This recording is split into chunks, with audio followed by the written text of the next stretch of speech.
You and your wife stick out like sore thumbs. Today we're celebrating the 30th anniversary party for the prime contractor company. Bob, the department head at the prime contractor company, saw right through me in this out-of-place atmosphere and relentlessly mocked me. As I, being timid, couldn't talk back and remained silent, my wife Hazel, standing right beside me, grabbed Bob by the chest and confronted him aggressively. Hazel boasts, undeterred, while Bob continues to look down on us, as I worry that Hazel, infuriated by Bob's attitude, might do something outrageous. She pulled out an envelope from her bag. Bob had been smug without even looking inside. But the next day, he completely changed his demeanor and kept apologizing to us. Afterward, when Bob realized who I really was, he looked utterly deflated, as if all his strength had drained away, and seemed so disheartened that a gust of wind could have blown him away. It's true what they say about the right person for the right job.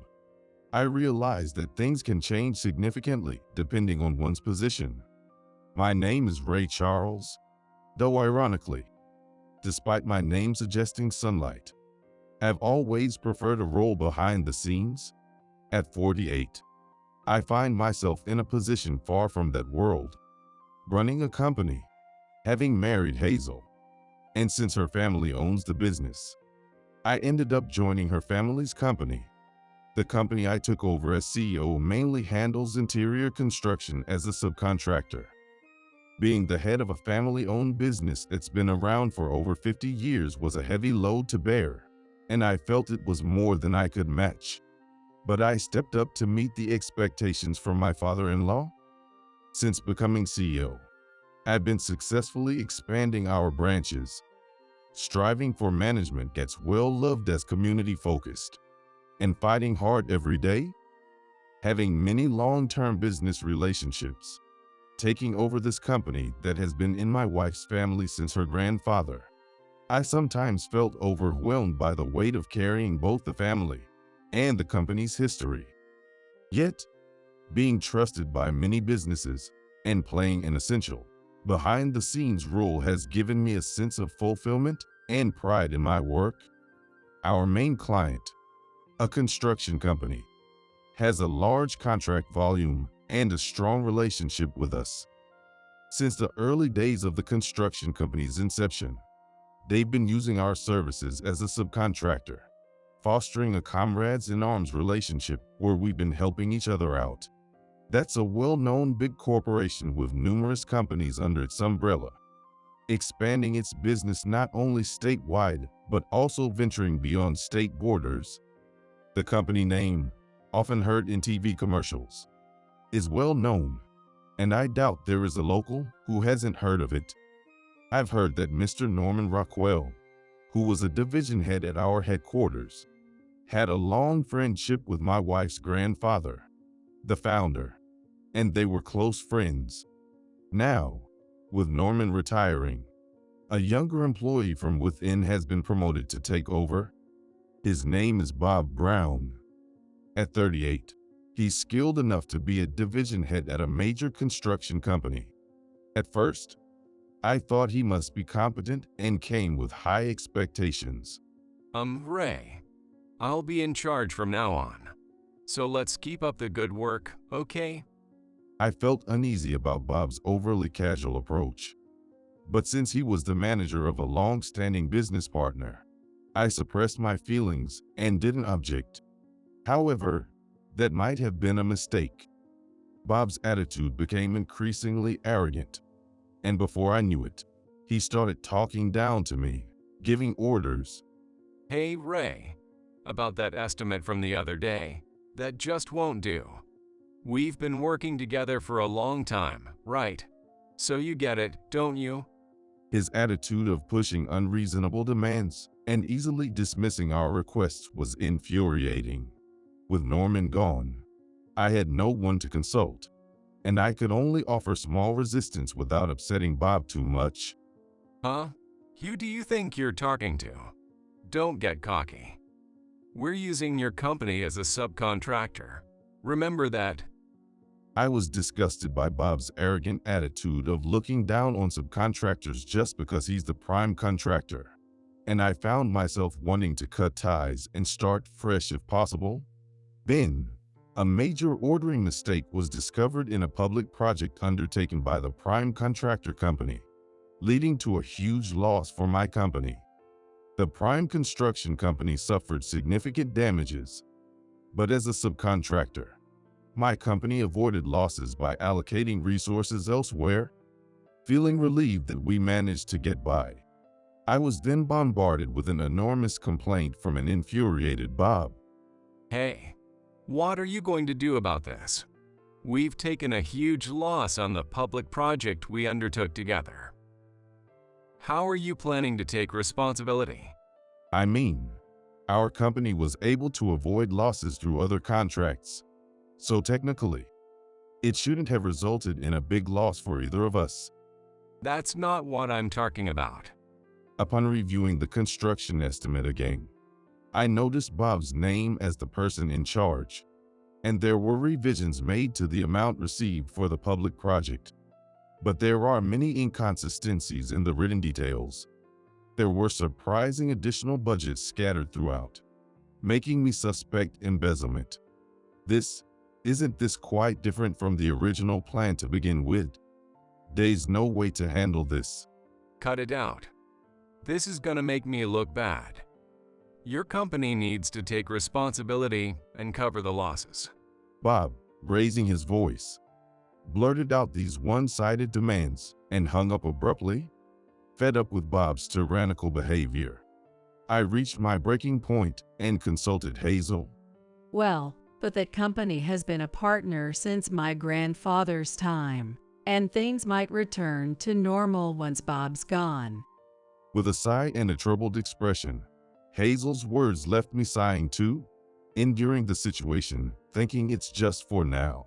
Mistakes caused by Bob kept surfacing, and every time I tried to clarify, somehow the blame was twisted to fall on me, with no ground gained in discussions. Then, one day after such continued occurrences, I was invited to that construction company's anniversary party. I was invited to the event not by Bob, but by an acquaintance. That company was reaching a major milestone with its 30th anniversary, and it seemed like they were planning to overhaul the board of directors, including the CEO. With a change in leadership, the company's policies are bound to change too. That would likely mean the end of my troubles with Bob. With that hope, Hazel and I headed to the party venue. The place, filled with branch managers and other executives from various regions, was wrapped in an extravagant atmosphere, making me, feeling out of place, shrink back. While I was nervously looking around, Bob, acting like he owned the place, approached me. Seeing me acting suspiciously nervous, he started berating me from a position of superiority. Why is a mere subcontractor like you even here? Do you realize how important today's party is? Hazel, fed up with Bob's arrogant attitude, confronted him head-on. Excuse me, who do you think you are? Today's party is to celebrate the hard work of the employees, not for you to act all high and mighty. So Hazel, who despises dishonesty, Bob, who does nothing but make mistakes, must have been an irritating sight. Trying to calm down Hazel, who was on the verge of exploding, sent shivers down my spine. Despite the situation, Bob continued his arrogant demeanor, looking down on us. Just the empty talk of people who've only done menial work. You and your wife are out of place here. It'd be better for you to leave, for your own good. After downing his glass in one gulp, Bob, with a smirk, handed it to me as if ordering me to clean up. What's this? You're clueless, huh? It's my kindness to give you a job for today since you're so useless. Hazel, furious at Bob's remarks, brushed aside my restraining arm and grabbed him by the collar. In this hopeless situation, all I could do was stand there, knees trembling in despair. I fought Hazel, driven by anger, was about to land a heavy blow on Bob's face and hurried to stop her. But in the next moment, Hazel pulled a brown envelope used at the company from her handbag and thrust it towards Bob's face instead of her fist. Call the president. I'm terminating contracts with all 70 subsidiary companies. Hazel spoke unexpectedly calmly, but her face was as furious as if she were wearing a demonic mask. After forcefully pushing away Bob, who she had grabbed by the chest, Hazel pulled me by the arm and headed outside. Next to Hazel, taking deep breaths outside, I called the person who had invited me to today's anniversary party. Tom, sorry, but we've run into a bit of trouble and have to head back urgently. Is that so? I don't know what happened, but that's really too bad. I was hoping we could catch up after such a long time. I'm really sorry, especially on such an important day. The one expressing regret over the phone was my friend, Tom Hanks. Tom is an important figure in my life, a best friend since our school days, with whom I've shared various experiences. I knew Tom was also planning to attend today's anniversary party. However, it was inevitable. Just Bob's presence was enough to make Hazel's anger boil over instantly like a rapid water heater. The next morning, before the employees even arrived, Bob, looking frantic, suddenly barged into my company. I'm terribly sorry for what happened. Seeing an unexpected apology out of the blue was a first in my life, and I was so shocked that I was left speechless, frozen in place. Next to me, Hazel, who had been watching, spit out her coffee and burst into a fit of laughter. What is that? Don't make me laugh so early in the morning. I'm laughing so hard it hurts. While Hazel was laughing her heart out, I, bewildered by Bob's bizarre actions, was taken aback and couldn't grasp what was happening. What in the world is going on here? That is... While apologizing with his face down, Bob started to explain what had happened after we left yesterday. His words, shaky and tearful, were hard to catch, but it seemed that right after driving us away, Bob was nearly fired on the spot by the furious new president. Did you, by any chance, give yesterday's envelope to the new president? Yes. I didn't realize that the contents of that envelope were so crucial to the company. As Bob remained frozen on his knees on the floor, Hazel began to explain the nature of our business. Originally, the founder of the construction company Bob worked for was an employee of this subcontracting company started by Hazel's grandfather. Because of this long-standing relationship, my company has been taking on almost all of the necessary tasks for the construction company's projects as a prime contractor. When the construction company was just starting, it was able to continue operations smoothly thanks to Hazel's grandfather, who, as a subcontractor, took on the complicated associated construction work for a wide range of jobs, from private sector requests to public projects. Over these 30 years, as the backbone of that construction company, we have continued to take on even the somewhat troublesome projects as a subcontractor. When Bob, learning for the first time of our true standing, looked up, his face was twisted in shock, going beyond pale to completely white. To Bob, who seemed to be fading away from this world, Hazel delivered the final blow with a single remark. By the way, the new president, Tom, he's my husband's best friend. What? Really? Trembling and fearful, Bob looked at me as I gave a small nod. Tom and I go way back. He's what you'd call a best friend. We came to the party yesterday to celebrate Tom's new presidency. Actually, he was the one who sent the invitation. Tom and I had been close since our school days and joined the same company as adults.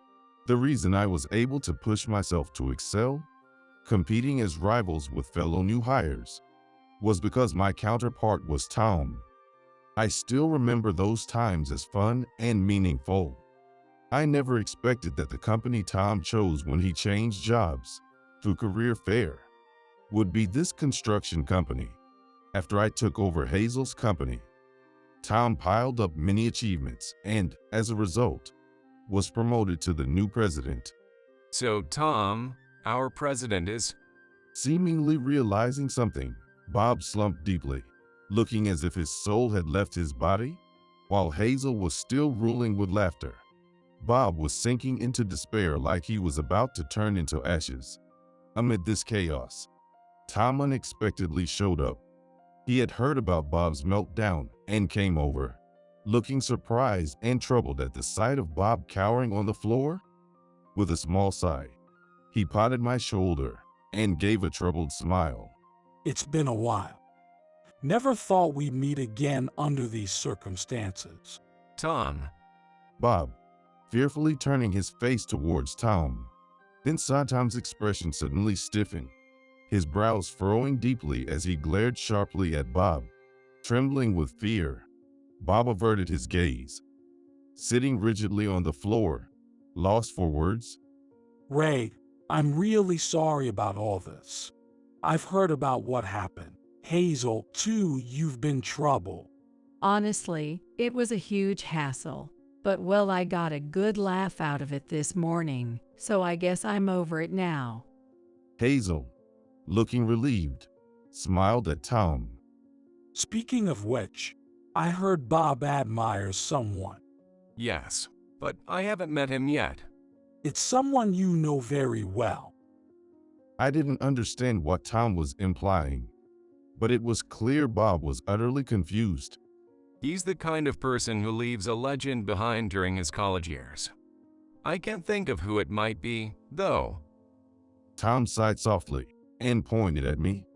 The person you admire is actually him. What? Huh? What? Bob had occasionally talked about someone he admired, but I, not paying much attention, had completely forgotten about it.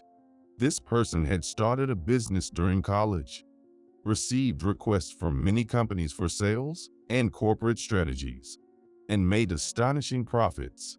His name became famous on its own, and before he knew it, he's become known as a legendary figure not only among current students, but also among alumni who graduated before him. Simply put, I was that person during my college years. However, I believe these achievements wouldn't have been possible without the help of Norman, the former sales director of the prime contractor before Bob. That's why I didn't talk about it much myself. Yet, despite it being 10 years since I graduated, Bob had heard some buzz and seemed to have developed an admiration for me. But having heard the name before, Bob didn't realize it was me because my last name had changed when I got married and became a son-in-law. Is that really true? Well, yes, it is. Upon learning my true identity, Bob suddenly started crying and extended his hand for a handshake. Seeing him like this, Hazel, for some reason, was smugly grinning. A stunned Bob stared at me, forgetting to blink, feeling a chill down my spine from his gaze. I was creeped out. What is it? No, just… You and Tom are really close, huh? Well, yeah. He and I are like comrades in arms. Tom laughed playfully, and Bob nodded slightly, though he seemed unconvinced, tilting his head. The term comrades in arms must have been confusing for him. I added a little to Tom's story. Tom and I were not only old friends, but he also supported me in the business, which eventually led to me being considered a legendary figure. My achievements are inseparable from Tom's presence. It was embarrassing to say it myself, but Tom is more than just a precious friend to me. Well, that's the gist of it. Simply put, I've been the storyteller of his feats, watching from the best seat in the house. It's not just that, right? I don't know anyone as capable as Tom. When it comes to my stories, Hazel tends to boast as if they were her own. Even Hazel seemed to respect Tom greatly. talking proudly as if it was about herself. After all, you were the consultant for that prime contractor company, weren't you? Wait, could it be? The person who's been the key player in turning around the company, as I've heard through the grapevine. I think that was me. After taking over Hazel's company and doubling its profits, recognized for my achievements, I was also managing the consulting for the prime contractor company, recommended by Norman. Knowing Tom was already making strides as an executive at the prime contractor company, I worked with him, reminiscing about our college days, and we successfully tripled the company's scale. And with Tom's presidency, it was decided that my company would take over the subcontracting for all 70 group companies, though it meant working with subcontractors and affiliated businesses. Our profits were incomparable to before. Having heard my story, Bob seemed to understand, dropping his shoulders and staring off into the distance as if lost in thought. As a result, Bob ended up making enemies not only of me, but also of Hazel, sitting as the chairman of the subcontracting company. Consequently, Bob, far from just losing his managerial position, could no longer work at the company and was put on immediate suspension, with his termination decided after a holding period. Feeling sorry for Bob, who was completely outmatched, I decided to show a bit of mercy by introducing him to a subcontracting company benefiting from our recent business expansion. This company, too, was facing a labor shortage and was thrilled to acquire Bob as a workforce. Managing the 70 companies in our group was challenging, but within a year, the business began to yield results. Just as the new ventures were taking off smoothly, Bob unexpectedly showed up at my company. It's been a while. Thanks for everything. Bob, now accustomed to working both in sales and on site as a subcontractor, had completely changed from his former arrogant demeanor to being surprisingly humble. His flattering sales pitch, born out of his humble approach, seemed to be well received, and according to the president of the subcontracting company, Bob's exceptional sales skills were significantly contributing to the company. After Tom and I had successfully stabilized the group business, I received a call from Norman, inviting me out for a meal. Out of the blue and serious, he made an unexpected proposal. I'm thinking of starting something new. How about joining me? I was delighted by the invitation from Norman, whom I respected, and quickly joined the new venture. However, when he mentioned needing a young salesman, Bob's face popped into my mind. Knowing it's a long shot, I reached out to the subcontracting company, and they happily agreed to let him go, as a new recruit had rapidly improved under Bob's training. Can I really work with you, Ray? Bob asked, tears of joy in his eyes. As we shook hands firmly, there's a saying about the right person for the right place, and it seems Bob shines brightest beside those he admires. Of course, with Norman, and thanks to Bob's efforts, the new venture quickly took off, and orders kept increasing smoothly. Bob's gaze, sparkling with admiration, felt dazzling. But it reminded me that I must also strive to live up to his expectations. Leading people is not easy, but thanks to Bob, I've been made to think about how others perceive me, and it feels like I've grown a bit more.